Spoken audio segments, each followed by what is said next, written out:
এখানে যদি আজকের সভাপতি আলহাজ কি যেন নাম নজরুল সাহেবকে বলা হয় যে জান্নাত কয়টা বলেন তো, বলবে 8টা। কয়টা দেখলেন?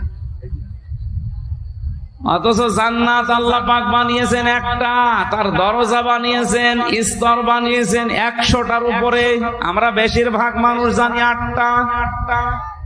আসেন তো একটা একটা করে 100টা পর্যন্ত যেতে যত সময় লাগে না, এত সময় থাকা সম্ভব না, কারণ এই বলতে অনেক সময় লাগে। হ্যাঁ বলেন, আমার গলা ভেঙে যাবে মনে আছে। 2 আঙ্গুলি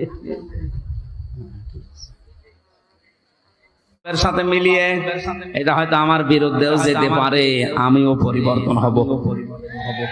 কথা বলেন। আমাদের যার গায়ে লাগবে তাকেই পরিবর্তন হওয়া লাগবে। কারণ বয়ান এখন আর হামজা করছে না, বয়ান করছে সরাসরি আল্লাহ নিজে। আমার মুখ দিয়ে শুধু অ্যাডভার্টাইজ হচ্ছে।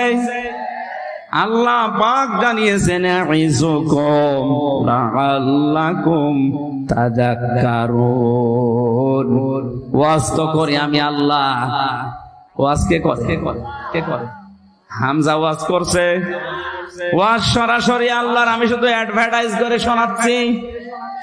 এজন্য মনে করবেন আল্লাহ নিজে এখানে ওয়াজ করছেন, আর আমার মুখ দিয়ে শুধু অ্যাডভার্টাইজ হচ্ছে।